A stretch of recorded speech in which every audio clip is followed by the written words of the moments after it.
Kabanata 4. Kagaya ng sinabi ni Mitchell, dumating ito sa condo unit ni Janelle ng gabing iyon. Pasok ka, casual niyang wika nang buksan ang pinto. Nakapagluto na ako ng dinner, dumiretso ka na sa komedor. Isinara na niya ang pinto. Mabuti naman at pinagbuksan mo ako. Matiim siyang tinitigan ng binata. Akala ko'y, please, ayoko makipagtalo sa iyo. Hintayin mo ako sa komedor at kakain na tayo. Pag-iwas sa mga mata nitong wika niya. Okay, you're the boss. Nakibit balikat na lang ito na tumakbang patungo sa komedor. Inilak naman ni Janelle ang pinto at sumunod na rito. Pero bago siya tuluyang pumasok at humugot muna siya ng malalim na paghinga upang paluwagin ang nagsisikip na dibdib. Saka lang, isang ngiti ang pinilit niyang mamutawi sa kanyang mga labi. Paborito mo nga pala ang niluto ko, kaswal na wika niya. Alam ko naman na kaya ka nagpunta rito ay para makikain, ha? Napalingon ito sa kanya at huling-huli ang ngiti sa mga labi niya. Bakit ano bang niluto mo? As usual, putsero at daing na bangus. O, tulungan mo naman ako maglagay ng kanin sa bandehedo. Tila naman narilif ito nang makitang nakangiti siya. O ba, agad naman itong tumayo at tinulungan siya maghain. Siya nga pala, tinatanong ng mama ko kung kailan daw ako uuwi ng San Dionisio. Kasyual na wika nito habang naglalagay ng kanin sa bandehado. Sabi ko kapag free ka na para maisama kita. Kailan ka ba pwede? Bahagyang natigilan si Janelle. Baka next week. Sige, sama ako sa San Dionisio. Excited ang boses ng dalaga. Sige, o kain na tayo. Oo, dumulog na rin si Janelle at sabay na silang kumain habang nagkukwentuhan ng kung ano-ano lang. Ganun naman din sila. Dati palagi magkasalo. Sa hapunan, minsan ay doon sila nagdi-dinner sa condo ni Mitchell. Minsan naman ay dito. Ngayon, naulit iyon. Masaya na uli sila, kaswal ang tawanan at pag-uusap. Iyon ang gustong isipin ni Janelle. Pero kalaunan, pasaglit-saglit din siyang natitigilan. Wala na nga kaya sa isip ni Mitchell ang sinasabi ko sa kanya noon. Talaga nga kayang binaliwala na niya iyon kaya? Paminsan-minsan ay pumapasok sa isip niya ang katanungan na iyon. Uy, nakita nga pala kami ni Henry. Itinatanong kanya sa akin.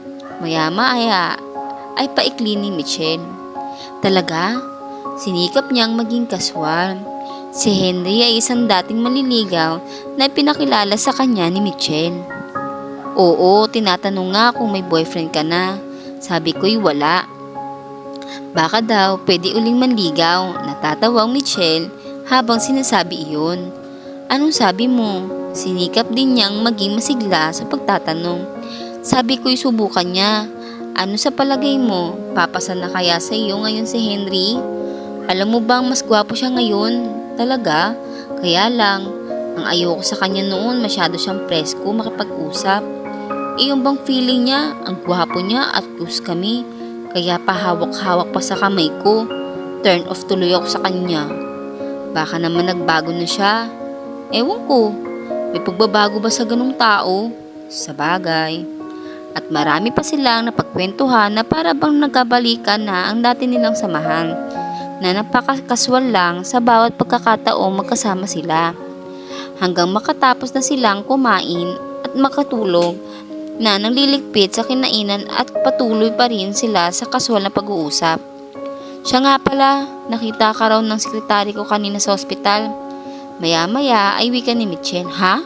Anong ginawa mo ron? Nagpa-check up ka ba? Oo, bahagyang naging mailap ang mga mata niya. Nagpasama ka na sa akin. Hindi naman emergency yun Medyo napadadalas kasi ang pagsumpong ng migraine ko kaya humingi ako ng bagong reseta sa gamot. Napatango lang ito. Pagkuway, saglit na namagitan ang katahimikan sa pagitan nila. Siya nga pala, iyong balak mong pagkakaroon ng anak, itutuloy mo pa ba? Sukat sa sinabi nito ay nabitawan ni Janelle ang hinuhugasang pinggan at nabasag iyon sa sahig. Michelle, akala ko ba'y hindi na natin pag-uusapan ito? Dahil akala ko hindi mo na itutuloy ang balak mo. Formal na sa mukha nitong humarap sa kanya. Pero nagsisinungaling ka pa ngayon. Ako nga ang nakakita sa iyo kanina sa ospital ng klinik ng Obligay ni kaganina. At nang itanong ko kay Doktora Elaine Del Selva kung ano ang sadya mo roon, she told me everything. Ha? Hindi alam ni Janelle kung paano mag-react kasi hindi ba't sinabi ko na nga sa iyo na gusto ko talaga magkaanak? At gagawin ko iyon kahit na hindi ka pumayag. Kaya nagtanong-tanong na ako kung paano magkakadonor para sa pagiging anak ko. So anong ganun ka talaga seryoso kaya kahit mabubuntis ka ng walang kakilalang ama, okay lang? At paano mo ang moral mo? Hindi mo ba naisip ang ideyang pagbubuntis ka sa anak ng isang lalaki ni hindi mo alam kung ano ang pangalan at kung anong klaseng tao?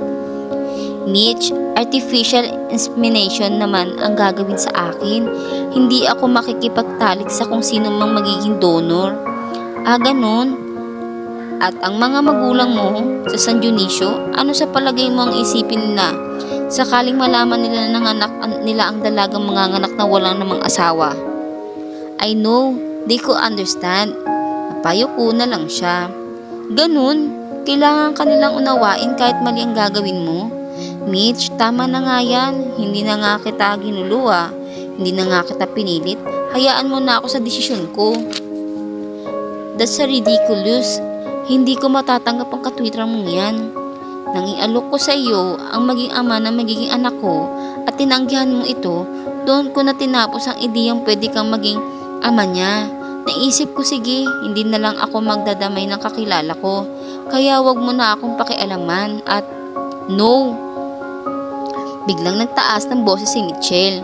Kung binaliwala sa iyo ang ideya magkakaroon ka ng anak mula sa isang taong hindi mo kilala, ang ligaw ng bituka sa akin ay hindi. You know how much I care for you at hindi ako makakapayag na mangyari iyon. At anong gagawin mo? Pipigilan mo ako? Bahagyang tumaas ang tinig niya dahil sa galit. Walang karapatan ng lalaking ito na diktahan siya. Hindi. Ako na lang ang magiging donor para sa magiging anak mo. Michelle, nanlaki ang mga mata niya. Okay, papayag na ako. Pagbuntong hininga, wika nito sabay talikod sa kanya. Bukas na bukas din ay pupunta tayo sa ospital, iaayos natin ang mga proseso para sa pagbubuntis mo. Sigurado ka? Hindi ako magsasalita ng ganito kung hindi. Isa pa, mas lalo naman akong hindi matatahimik ng konsensya kung papabayaan kita sa bagay na yan. Ang baka sa huli ay pagsisihan mo lang. What our friends are for kung hindi kita matutulungan sa pagkakataong ito?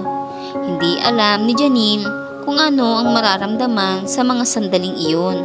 Ang sigurado ng dalaga ay may isang bahagi ng kanyang puso ang nagdidiwang sa isiping ito na talagang magiging tatay ng anak niya.